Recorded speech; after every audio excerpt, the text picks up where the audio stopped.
आज भी नियम है, नौमी तिथि के दिन अगर भगवान नारायण के चरणों में हल्दी और कुंकू दोनों चीजें चढ़ाई जाए तो नारी कभी विधवा होकर नहीं मरती। आज भी लिखा है, अखंडता को पाने के लिए भगवान नारायण के सीधे चरण में हल्दी और उल्टे चरण में हरौली चढ़ाई जाती। दुनिया के लिए बहुत कुछ करा, परिवार के लिए, कुटुंब के लिए, सबके लिए बहुत कुछ करा, पर आपको यश नहीं मिल रहा।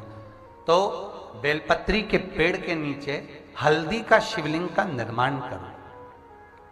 हल्दी पिसी हुई हल्दी का शिवलिंग का निर्माण करो, उसका पूजन कर कर घी का दिया लगाकर भगवान शंकर की वही हल्दी का शिवलिंग का तिलक अपने हृदय पर, चाहे पुरुष हो चाहे स्त्री हो, अपने हृदय पर कंठ के पास उस तिलक को लगाएं और बाबा का विसर्जन उसी बेलपत्री के पेड़ के नीचे जल डालकर कर दें। महाराज यश मिलना प्रारंभ हो जाता है। केवल ये यश के लिए ही नहीं होता, इसका एक क्रम और है। मान लो आप किसी मीटिंग में बैठे हो, किसी अच्छी जगह पर बैठे हो, किसी कंपनी के इंटरव्यू में बैठे हुए हो, कोई कंपनी आपके कॉलेज में आई है और आप उसमें सिलेक्ट नहीं हो रहे, तो उसके लिए भी ये कार्य पूर्ण है हमारा, उसके लिए। और ये कहां पर भी काम आता है महाराज। मान लो आप किसी कार्य के लिए जा रहे हो और वो कार्य बहुत जरूरी है कि इस व्यक्ति से मुझे ये पैसे निकलवाना है, इस व्यक्ति से मुझे ये काम निकलवाना है, और वो व्यक्ति बहुत दिन से हाथ में आ ही नहीं रहा, तो उसके लिए भी ये कार्य किया जाता है। अर्थात कीर्ति शुद्ध हो, पवित्र हो और यश की प्राप्ति। हल्दी का बेलपत्र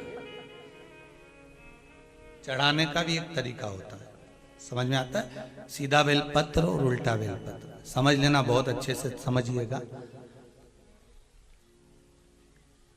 शिव जी के सम्मुख में शंकर भगवान के शिवलिंग पर जब बेलपत्र चढ़ता है तो बेलपत्र का जो सीधा भाग होता है वो शिव जी के शिवलिंग पर होना चाहिए, उल्टा भाग ऊपर होना चाहिए। बहुत ध्यान से समझना हो।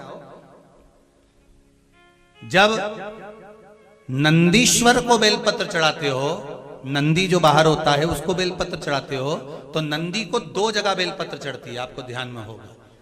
पहली बेलपत्र नंदी को जब चढ़ती है तो नंदी के सामने चढ़ती है, तो उसका बेलपत्री का जो डंडी का मुख है वो नंदी की ओर होता है और बेलपत्री की पत्ती का मुख शंकर जी की ओर होता है। समझ में आ रहा है सबको। डंडी का मुख, जैसे नंदी ऐसे बैठा है तो डंडी का मुख नंदी की ओर होगा, पत्ती का मुख शिव के, और ये सीधी की सीधी नंदी के सामने नीचे रखा जाती है, नंदी के सम्मुख। और एक बेलपत्र जब नंदी के ऊपर चढ़ती है तो डंडी का मुख शिव जी के ऊपर होता है और इस पत्ती का मुख नंदी के सिर पर नंदी की ओर होता है। ये दोनों में बहुत अंतर है महाराज।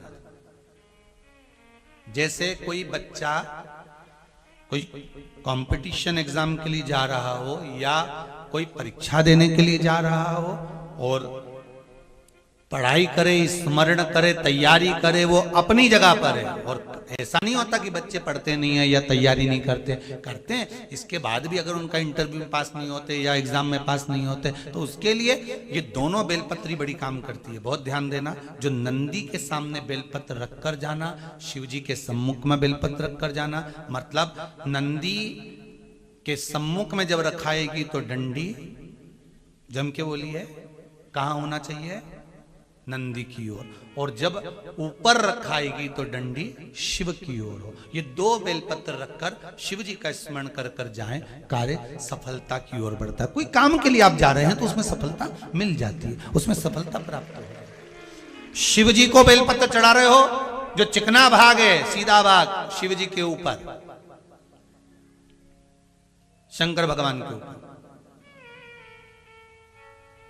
थाली में अगर शिवलिंग का निर्माण कर रहे हो, पार्थिव शिवलिंग का निर्माण कर रहे हो, तो थाली में जब बेलपत्र रखोगे तो सीधी रखोगे, फिर उसके ऊपर शिवलिंग का निर्माण करो।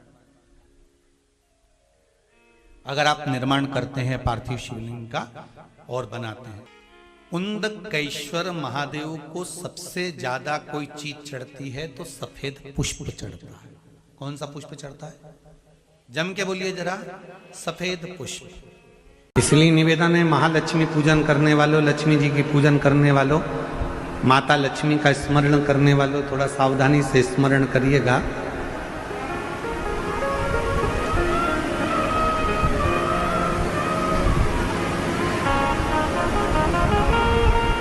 वासुकी नाग की धर्म पत्नी सतशीर्षा,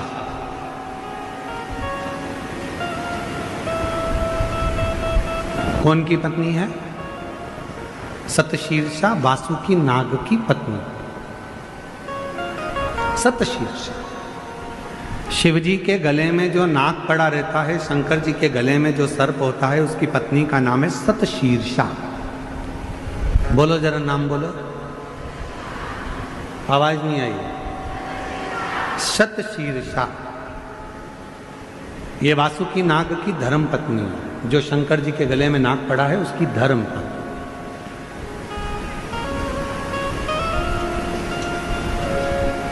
कहते हैं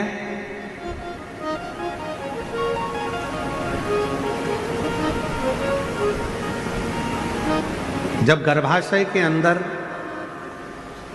पेट के अंदर या गर्भाशय के अंदर कोई गांठ पड़ जाती है, कोई गठान आ जाती है या पथरी हो जाती है, तो दुर्वा का जो दुर्वा बोलते हो, दूब बोलते हो उधर, जो हरी हरी दुर्वा होती है, गणेश जी को चढ़ती है दुर्वा,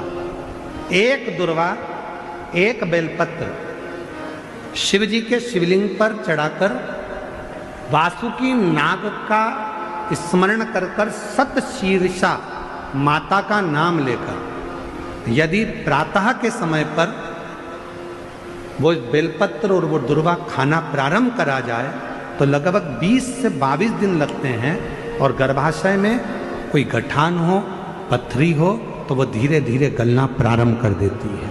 सतशीर्षा नाम की इतनी महत्व है। और सतशीर्षा नाम यहां भी काम आता है जब कोई नारी के, स्त्री के रजस्वला धर्म की कोई तकलीफ हो, नारी को रजो धर्म से जुड़ी हुई कोई प्रॉब्लम हो, रजो धर्म से जुड़ी हुई, रजस्वला धर्म से जुड़ी हुई, 15 दिन 20 दिन तक रजो धर्म ही जा रहा हो, या रजो धर्म से जुड़ी हुई कोई प्रॉब्लम हो, या रजस्वला धर्म से जुड़ा हुआ कोई भी कारण हो, या पेट में दर्द हो, या तकलीफ हो, या कष्ट हो, तो केवल सतशीर्षा का नाम लेकर यदि शिवजी के शिवलिंग पर, जरा समझिएगा,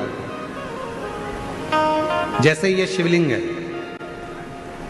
और शिवलिंग है, सतशीर्षा का नाम लेकर अशोक सुंदरी वाली जो जगह है, यहां से जल चढ़ाते चढ़ाते शिवलिंग के चारों तरफ 7 बार यदि जल की धार लगाई जाए और उसी का जल झेलकर नंदी के पास बैठकर सतशीर्षा का नाम लेकर अगर पिया जाए तो रजो धर्म से जुड़ी हुई जितनी भी तकलीफ हो, रजस्वला धर्म से जुड़ी हुई जितनी भी तकलीफें होती हैं, वो धीरे धीरे समाप्त होने लगती है। सतशीर्षा, वासुकी नाग जी की धर्म पत्नी का नाम है सतशीर्षा।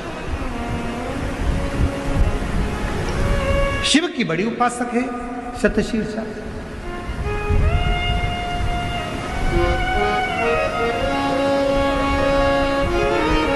कहते हैं जब समुद्र का मंथन हुआ,